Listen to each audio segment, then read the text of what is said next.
Good afternoon, everyone. As Alex mentioned, we are into the home stretch of the G20 YEA summit. This, being a historic summit, deserves a historic closing.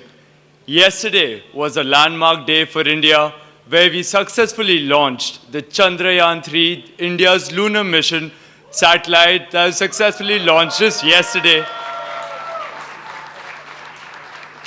Breaking for the final frontier, India has been at the cutting edge of space tech. Leading this entire ministry is the honored and the dignitary, Honorable Shri Dr. Jitendra Singh. Dr. Jitendra Singh is the Union Minister of State, independent charge for the Ministry of Science and Technology. He is the Minister of State in the Prime Minister's office and the Minister of State in the Ministry of Personnel, Public Grievances and Pensions. Along with the above, he is also the Minister of the State in the Department of Atomic Energy, as well as the Department of Space. Elected to the 16th and 17th Lok Sabha from the Udhampur constituency, which is the lower house of the Indian Parliament, Dr. Jitendra Singh is a two-time successive Member of Parliament and representing the wonderful location of Jammu and Kashmir.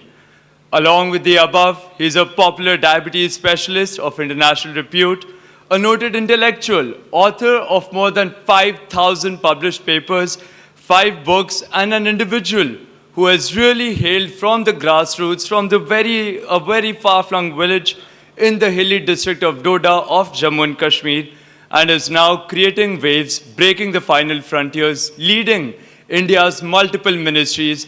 It is an unprecedented honor not only for us, for each and every member from across the world who has joined us to welcome Dr. Jitendra Singh, Honorable Minister, on stage, please. Can we have a huge round of applause? Ladies and gentlemen, you heard his introduction before. It's time for you to put your hands together for the Venerable, Honorable Dr. Jitendra Singh, Union Minister of the Government of India. I spoke to you about the Chandrayaan-3 mission.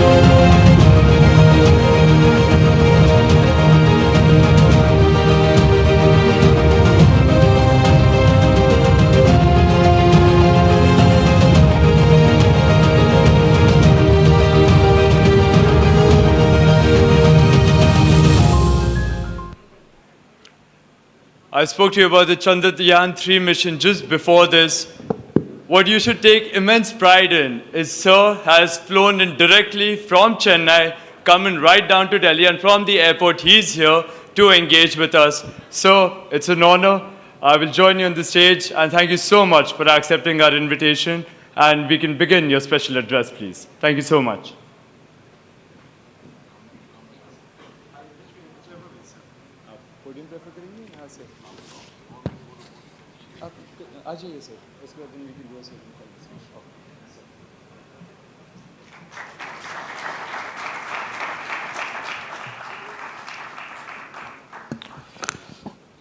Thank you. Thank you for a very kind introduction. And I'm glad to be here at this G20 Young Entrepreneurs Alliance. And as he was very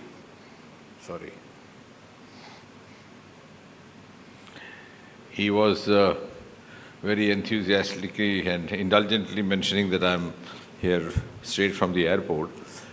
That doesn't make much of a importance, but what is actually important is that because in any case, after having landed at the airport, I would have gone somewhere or the other for work. So that's how it is. But what is more important is that I am here at your forum. And that is important and significant for 2 reasons. The significance, I think, that also underlines the significance of the Chandrayaan and all that it stands for on the one hand, and the Young Entrepreneurs G20 Entrepreneurs Forum or Alliance, that what it stands for, A. And B, the correlation between the two. Because Chandrayaan, I'm sure, that was launched yesterday is going to be a huge boost for young startups, young entrepreneurs in the areas which were relatively unexplored, not fully utilized in the decades gone by. We already have about more than 140 startups from the private sector working in collaboration with ISRO. And this has all happened in the last 3 years after Prime Minister Modi took a very path-breaking decision to throw open India's space sector to private players. And even the Chandrayaan-3 that was launched yesterday has about 50%, if not more, of contribution from private industry. So, I think there's a whole lot of providential linkage or relationship between the forum that you represent and the sector that Chandrayaan represents. And in the years to come, this is going to be a very exponential and also a very exhaustive area of entrepreneurship, at least for the youngsters. Because so far maybe we have startups who are mostly into developing rockets, then maybe launching rockets. Gradually now we are getting offers of young groups trying to engage themselves in translational technology and all that. So the various facets, and later on I think even space scrap is going to be a new area. In fact, about a year back I came across a group in Andhra who wanted to get engaged in that. I told them, we have just got the technology, it's very new, so just hold on. Because we have about 25,000 spaceships or satellites above the sky in the Indian territory itself, because India is such a vast, geographically spread out territory. And the scrap thereof itself is going to be not only a matter of concern, because of course the concern has been taken care of, but also a matter of, is an avenue of engagement of young startups. So what I'm trying to say is that my traveling from the airport to this stage has that kind of linkage. But having said that, I was reading the theme, the Sustainable World 2047, the role of science and technology. Now, I think that is a theme which goes without saying. The world will sustain only on the basis of science and technology. So the role is not something that we have to decide how much would be the role. Actually, it's going to be a technology-driven world. And India, since it's not only already become a part of the global world, is going to be a leading global player. So, therefore, India's engagement in this technology-driven or science-driven sustenance of the world in the future years is going to be a huge responsibility, especially for the generation to which you belong. And therefore, importantly today, and I'm glad that, it's happening in your generation, I wish it had happened in my generation, India is today discussing all those global concerns which didn't happen till about 10 years, 15 years ago. And India was not even expected to talk about issues like climate change or clean energy or hydrogen or space startups, etc., because they thought we were beset with our own set of problems, floods and droughts and etc., etc. So we were not actually capable of doing all that. But today, India's voice is listened to very seriously. In fact, it was the Indian Prime Minister, Mr. Modi, who in COP26 made this offer that we will go energy net zero by 2070. So India is now actually offering cues for others to follow and laying down the benchmarks and parameters which are of global importance. So not only today India is living up to global benchmarks and global parameters, but also laying down. So I think this is now a huge transformational change which has happened in the last 8-9 years. And we are now the fastest growing economy, already number 5, having overtaken UK.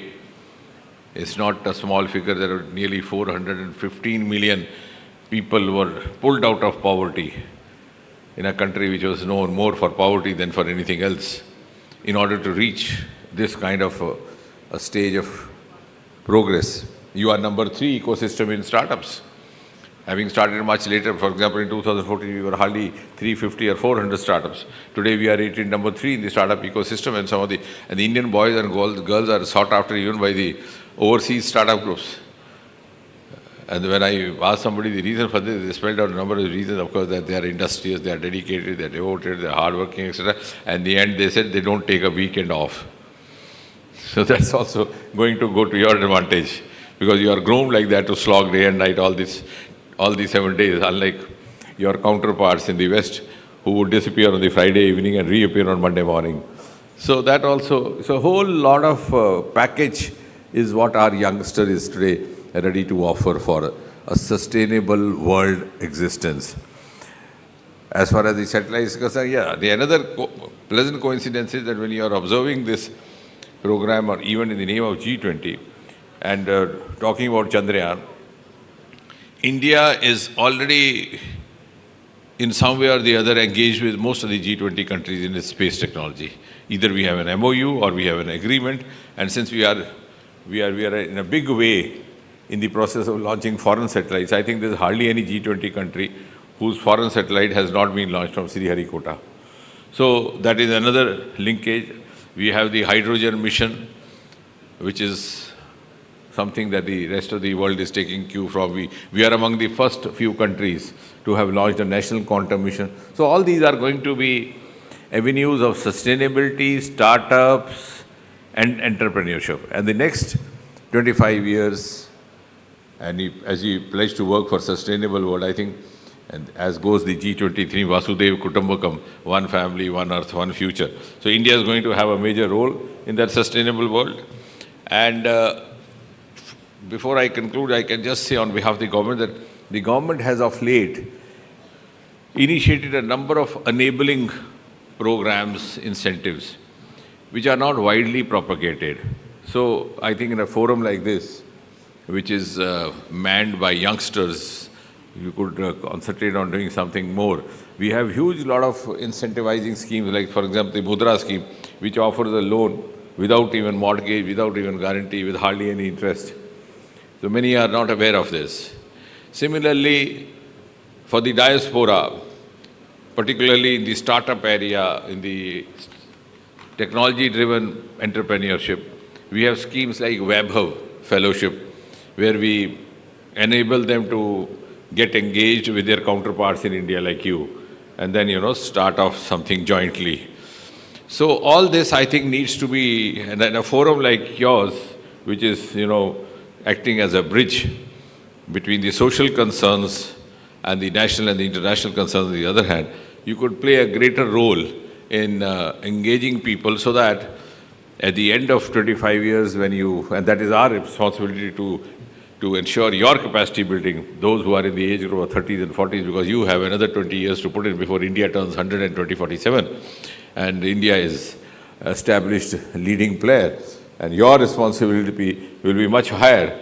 So many of us may or may not be around that time, but I think we would have the satisfaction of contributing to your capacity. So with that intention, I think you can move on, and I think this is one of the best times happening for you.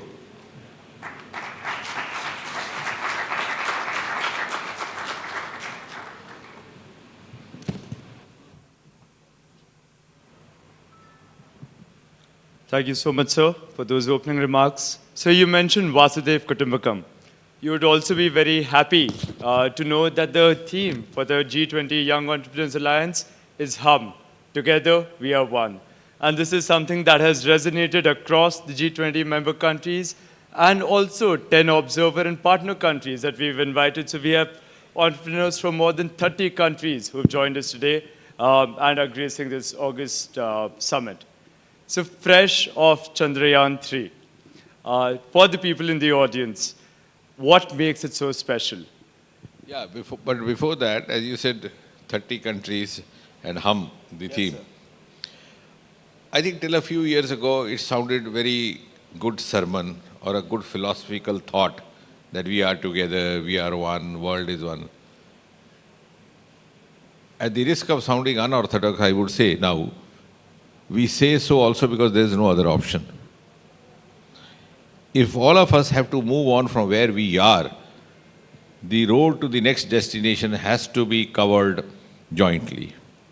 The age of silos is over.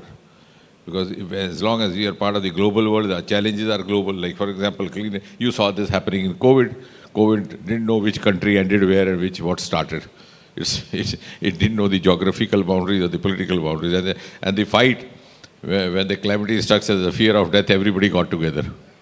You got together because you had no other option, regardless of whether diplomatically you were on the same page or not. So I think this is something that we have to understand, that for our growth beyond this, we have to be hum. So I'm glad that you have a futuristic nomenclature. Now, as far as Chandrayaan is concerned, I think the very importance of Chandrayaan series is that when we started with Chandrayaan 1, it was different from all the other space missions by any other country across the world, for the simple reason that even those of the countries which had already landed on the surface of moon before us, which we are yet to, maybe on the 3rd week of August, did not come back with the evidence of the possibility of a human habitat being possible on in the moon. It was Chandrayaan 1 which got pictures and evidence of the presence of water, the water molecules, the H2O molecule, which startled the entire world, including the most premier agencies like NASA, etc., which were known to be the pioneers in space technology and space missions. And we started our space journey when they were on the verge of landing on the surface of the moon. We started somewhere in early 1960s when the Apollo series of USA and NASA had already started. By 1969, they had a human being on the surface of the moon, Neil Armstrong. So that, for the first time, proved that India's capabilities far excelled, because we were never short of human resource. Our human resource was not only at par, I think, to sometimes tend to think even better, because the kind of commitment we had right from the founding fathers like Vikram Sarabhai. What we possibly lacked was not the optimum prioritization at the level of the policymakers or the leadership, and that has been made up by Prime Minister Modi in the last 3-4 years. Now, that taboo of India's space sector working in secrecy has gone away with, which needed to have gone off many years earlier. So now it's become a larger ecosystem. We have the industry, we have the academia, we have startups, we have youngsters. And yesterday at the launch of Chandrayaan, I was telling the media persons, there are 1,000 media persons there. I mean, there was a time when the gates of that space center were locked and forbidden for all these guys. So I think this is what is going to give India a superior edge as far as space knowledge is concerned, knowledge about moon is concerned. Secondly, the possibilities of planning future strategies for moon, we would be taking up leadership role. And at the same time, when we are a global player, not that we are only concentrating on moon because somebody says, why are you spending on moon, why not on those who are living on the earth? But it's India, again, which has not confined itself only to the launching of rockets. We have engaged our space technology in virtually every sector.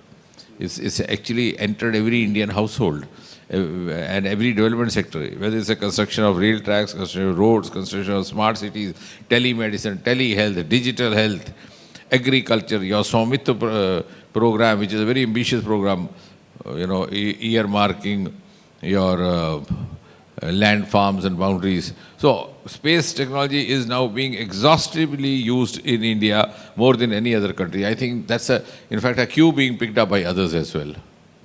And of course, security and defense, you all know.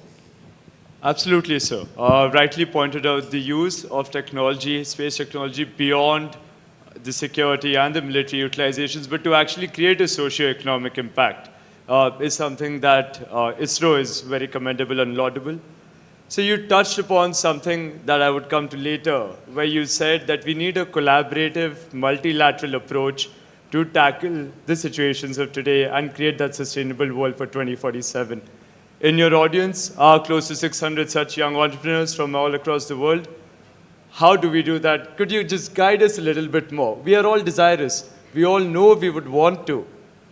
But you have the experience and probably a bit more guidance as to how do we actually go about and bring that change possible at our private levels? No, I think you have to keep innovating within yourself, as I try to do with myself. You have to be a good learner and try to be aware of what is all available. The difference between my generation and your generation is that you have accessibility which I didn't have.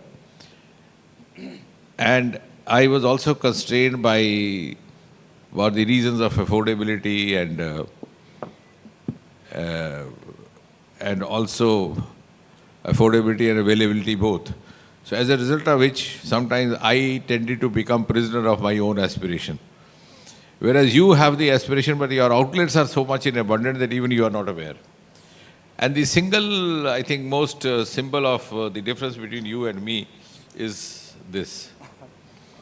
Now, for example, if I was doing some kind of an experiment or even a dissertation or a thesis, my guide would ask me to consult so-and-so book, which I didn't know where to procure from. Then somebody would tell me, look, here it is in the British Council Library. I'll walk down to the British Council Library. They will tell me, no, it's there, but not in the Delhi British Council. It's in the Consulate Library of British government in Calcutta. So how do I then manage? Then I either deprive myself or catch hold of some second hand of some senior, whereas you have everything inside you. And you know, all these young boys and girls who are making it big across India, the demography has become, new compromise. It's total democratization today of both aspirational India as well as the education. That's because of this. You have young boys and girls coming from the remotest areas, remotest villages, spending 2-3 hours every evening or every night sitting at the railway station using Wi-Fi and this gadget to prepare for the civil services exam, which was not the privilege available to my generation. So, A, that you be a learner, B, keep yourself abreast with what is happening, because the technology in India available today is the same as available anywhere else. I come across certain sectors where they are not aware of the technology. Like, for example, yesterday somebody was talking about some constraint of, and I was amazed, some experts from the road construction, they were saying we are constrained with the construction of roads being done in some of the difficult terrains in India, like northeast, etc. And I told them there is something called steel scrap now, steel-driven road building, which is actually available in India. We have done a pilot project. We got some steel scrap from Tata's in Jamshedpur. So I'm just citing an instance. So everything is now available. You have to search for it, look for it, and then innovate your idea. Because to sustain your startup or sustain your entrepreneurship, you have to be continuously building upon your ideas. But once you get into this, with a passion, then you automatically started developing ideas. Like, for example, because I always keep in touch with youngsters like these, because I find gratified also to encourage them and also have something to learn from them. I had a group of these boys who started a snow park in Chennai. Wow. 7-8 months. They created an atmosphere minus 15 degrees centigrade. So you had Mussoorie inside, you had Simla inside, you had Gulmarg inside, you had Pahalgam. So the families would come pay them hefty fee. And it's all technology driven. They would do skating, they would do honeymoon shooting, etc., etc. So I keep following these startups, and I think about 2 months back when I was there, though I was there yesterday also, I couldn't catch up with them. 2 months back, I called for them. I said, how are you doing? They said, no, very nice, and we have moved one step further. I said, what is that? They said, we have also started a garment outlet at the entrance. And we tell them, look here, this is such a hot, humid weather here. If you suddenly get cold inside, and if you are an elderly, you might get a heart attack as well.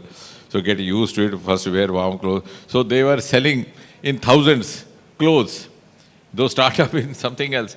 So I think this one idea leads to the other, once you get into this with passion. Absolutely, rightly said, sir. And it's all about value creation, joining the dots from one to the other. So you touched upon technology being such a great tool of democracy. It is a leveler across the world in terms of accessibility, in terms of aspirations, and as well as ensuring that we can truly build an inclusive future. As per you, sir, how can we utilize technology, maybe 2 or 3 key takeaways in ensuring that we build a more inclusive future? How do we enhance it by using technology that is present to all of us? No, I think in a nutshell, in a single sentence, 3 A's: acceptability, affordability, and accessibility. It should be affordable, which gradually is happening in the course of time. It should be accessible because that is particularly in the context of a country like India. It may not be relevant to European countries where the society is much more homogeneous, the territories are small, population is also confined. But in a heterogeneous country like India, where Northeast is absolutely different from South, South is different from North Ladakh. So the accessibility. And third, the acceptability. Acceptability in the sense that technology is moving very fast, but our mindset is not moving fast. And that's why in most of the startup expos, which at least which are being organized through me, I make it a point to tell them that at least one day you devote to inviting class 12 level students. But the condition is, each one of them has to be accompanied with one of the parents. Because even if the boy or the girl wants to change, the parent is the first corrupting influence. He would say कि साहब वो तो अपना उधर hotel में booking करा के अपना कर रहे हैं जो भी कर रहे हैं तो आप अपना जाके टाइम क्यों ज़ाया कर रहे हो? And so the mindset has to change at the social level, not only at the level of the individual. So these 3 aspects, I think. Otherwise, it is in abundance, and the transformation is happening to such a great, not only in the scale but even in the pace.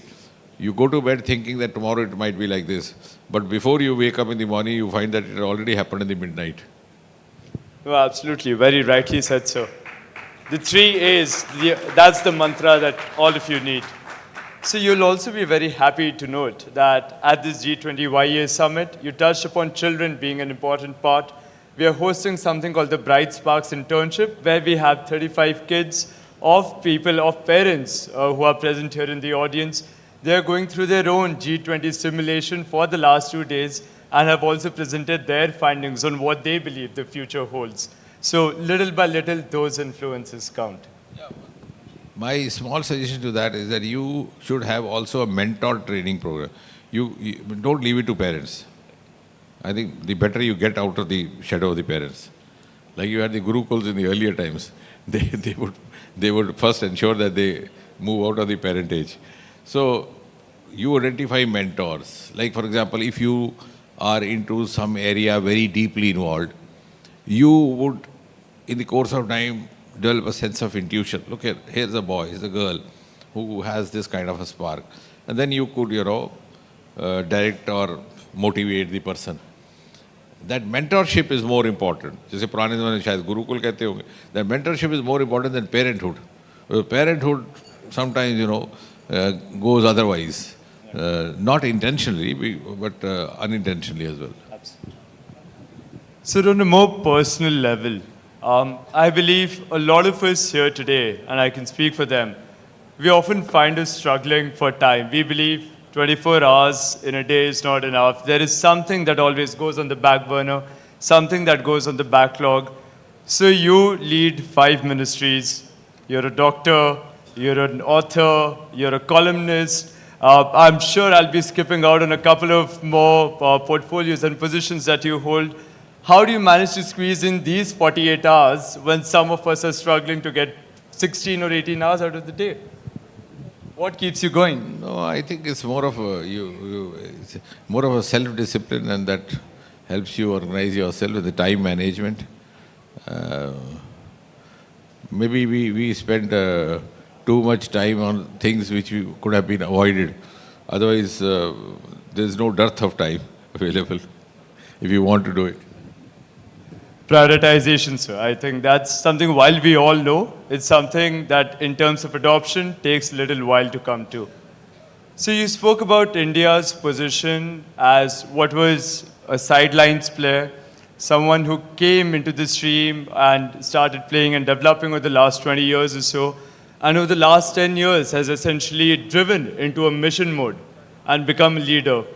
Could you shed some more light on what India's expectations are of the South-South partnership or the Global South or India's leading position, even in the International Solar Alliance? We're not just thinking one country, one grid, but one world, one grid. India is at the forefront. Some key highlights, sir. No, I'm glad you asked that, but I think what is more relevant to understand is that instead of India expecting from the world, time has begun. We are not able to possibly realize it in its absolute intensity. The world has begun to expect from India now. So now we have to live up to their expectations. And it's happening very rapidly. More so following in the aftermath of the pandemic. Yes. You know, when pandemic happened, the entire world was looking up to us in a huge anticipation, as if we were a hot spot. We were the cursed ones, a country of 1.34 billion. We don't even know how to manage ourselves even in the normal circumstances. If we get affected by COVID, we would spread it to the rest of the world also. So that was the kind of... But at the end of the day, what happened? When smaller countries with just 5 million population, they were not able to, meet this sudden catastrophe. It was India which not only managed, but also came out with the first ever DNA vaccine and provided it to the rest of the world. So after that, and then, since you mentioned that I'm also a medical professional, so because I also practice the western part of it, the allopathy, yes. There's a huge amount of contempt against the indigenous or oriental methods of medicine. But you were receiving frantic calls from some of the so-called developed European and American countries asking you, Ayurveda, what is the booster? Yeah. Because when they were threatened by the fear of death, they started looking for remedies from those quarters which they had so far held with a lot of cynicism and contempt. So now that India has successfully got out of that COVID pandemic, which is entire world is actually accepting, I think one of the hallmarks of the Modi government and also one of the important landmarks which has pushed India into the center stage is this success story of the COVID and the COVID vaccine. So after that now, the world looks up to you. For example, clean energy, they feel that if you are able to do it, it will be easier for the rest of the world. Hydrogen, we have a huge source of hydrogen. We could be future exporters of hydrogen. We have huge unexplored resources which other countries don't have. For example, we have 7,500 long kilometer coastal area. The entire ocean wealth, the minerals, the metals, the biodiversity is not available to any other country. Only we have. We are the only country which has an ocean named us. Yes. Did you ever ask yourself, Australia is a continent, Australia is an island, Australia is a country, but why the ocean around is not known as Australian Ocean? Because the entire wealth lies here, and this is going to add to the future economy not only of India but of the world. Similarly, your huge Himalayan assets. So you have, these are actually what has happened is that this has all remained unexplored. Because of the priorities, which I don't attribute to the policymaker, maybe the constraints of those times were like that. So the entire unexplored source of future wealth is going to be generated by India and from India. And therefore the world at large expects us. And we have to live up to that. Your generation particularly. Well, absolutely, sir. Especially this being the year of the G20 presidency for India. While we are getting ready to host the world is getting India ready. I think since we have talked for 20 minutes, your audience is getting tired because they have started talking amongst themselves. So we can call it a day. So with that in mind, any closing remarks for you? I know you are on a tight schedule. Do we have any questions from the audience? Sir is open to take them up for the next couple of minutes.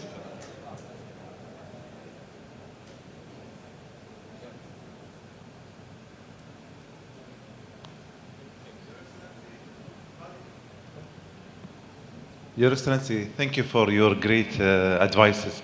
How do you see the new technology in the EV market and the electric cars? Because we're planning to do a deal with some startups here. So tell us the future of it. Is it worth to go in it or no? Representatives from Saudi Arabia. No, certainly. And I don't think if you have a better option, then we could have discussed it. This is the only option available. We have to move on together. And Saudi Arabia, because we are having so much in common otherwise also. So there's already a bonhomie and a comradeship in the relationship between two nations. So it makes things all the more easier. When you are already sharing a cordial relationship traditionally, your newer initiatives also become much easier because you're not carrying the baggage of being uncomfortable with each other. So I'm sure you have to engage, and it would certainly lead to next level. Yes, we have one more question here, please. Okay, so we can take yours and then yours after him, please. Thank you. Right, Minister, thank you so much for sharing. And I resonate with you about mentorship, and I think that's really important for young people to learn from those who have lots of experience, and also for those who have been a lot more in the workforce to share these life experiences, provide guidance for the younger ones as they progress in their careers. Just want to check with you on, is there a mentorship strategy nationwide across India? And how would you also suggest countries could adopt such a mentorship? No, I'm glad you asked that because we actually need to have that. There is, unlike the tradition of Gurukul, which I was talking a few moments ago, that was a tradition. The entire grooming of the youngsters, including his education, mentorship, was done in a particular pattern. Unfortunately, in between, that pattern got lost. Also because we followed a different education system. We moved over to the Macaulay's system, the British pattern. So that original ancient Indian pattern somehow got lost midway. But now, at least at the government level, I think it was only about 2-3 years back, we tried to make some initiative, started identifying colleges across the country where we could have mentor teachers, identify some tutors who had the capability of being mentors. Because to be a mentor also, you should be capable of being that, If you do the wrong mentoring, so you also go haywire as the person you are guiding also. So first identify the right kind of person who could be a mentor and who could discharge, because that's a very critical, a very sensitive role. So we have started that. I think we have over 700 colleges. So we also named them as star colleges. So it's a kind of an experimental project which I thought we could do. But I agree with you, as we move on, we should have a more institutionalized, and I hope we would have that. Thank you. I believe we had a question here in the third row. Yeah. Could you use the mic, please? Thank you. I think my question is just going to be an extension on the previous one. I represent UK delegation and been working in education sector to promote the entrepreneurial skill set in India. And my question is, so India is great at producing hard skills like technical skills. In this new wave of entrepreneurship, what are your views on if we were meant to embed the entrepreneurial skills from school level? So kids are not just good at maths, but they are also good at explaining how certain statistical algorithm is going to help them build a system and sell a system. Because if they don't know how to sell, ideas are cheap. Everyone can have ideas, but if you don't know how to sell. No, yeah, absolutely. Now taking the second part of your question first, the selling part. You ought to, I'm a firm believer that you need to have an industry linkage right from beginning. Any startup venture should have all these stakeholders on the board. It's not that you start off and then you come out with a project or come out with a finding and then start looking for it. It's not so. Because otherwise then you won't be able to sustain. So for sustaining you have to have a synergy and let the industry take the liberty of even deciding what, or even mapping the market to decide what kind of initiative or entrepreneurship is more lucrative or more rewarding, and accordingly you can design your project. So that is one part. The other part is the age. Yes, I think the most critical age where you could actually intervene, because that is for the educationists to decide, but I have been a clinician all my life and watching all this with quite close interest, is when the child moves out from class 10 to 12. Because otherwise he becomes a prisoner of so many, wanted and unwanted things happening around him. And that's why I said the first corrupting influence, if at all, happens from parents. Because that's the available guide. Nobody is going to, guide the child otherwise. The parent is always there, right from the morning to the evening, the father or the mother one of the parents would keep telling you, do this, join this institute, join this coaching institute, go for civil services coaching, go for Akash, go for Baji Rao, and all kind of names you find in Mukherjee Nagar in Delhi and across. So all this happens there.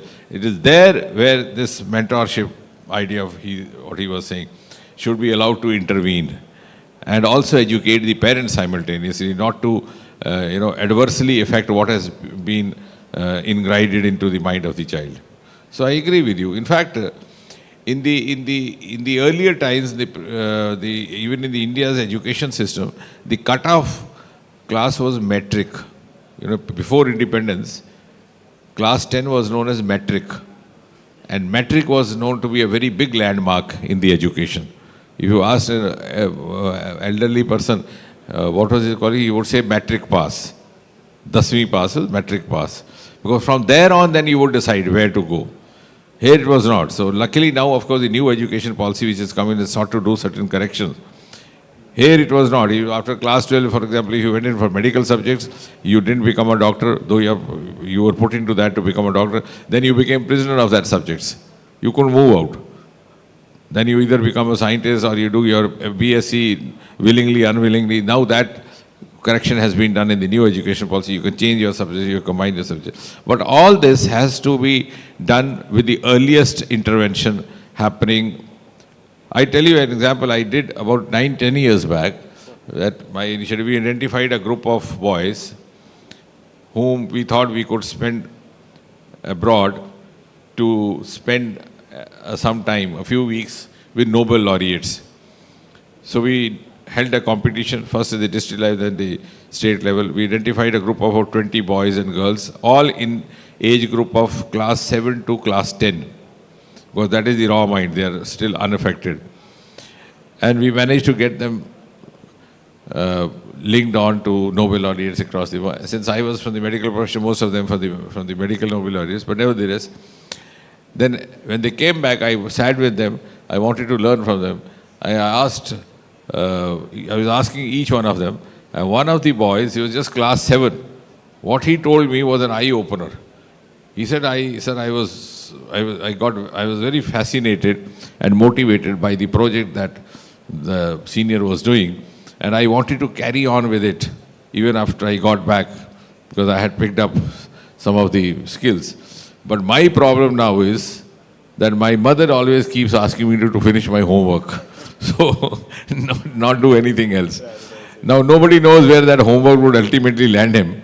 But what he had, the aptitude, became a casualty. Absolutely. Again, comes down to the prioritization aspect of it all and the social influence beyond what we are exposed to. Friends, I know this conversation can go on for a much longer time. Unfortunately, this is all the time that we have for today. Please join me in thanking the Honorable Minister, Dr. Jitendra Singh, and congratulating him for India's lunar mission, Chandrayaan-3. So, it's been a true privilege and an honor to have you join us this afternoon.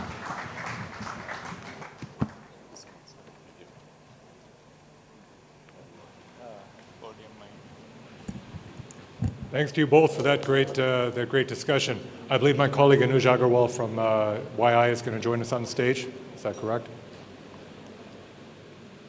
Yeah. Perhaps not.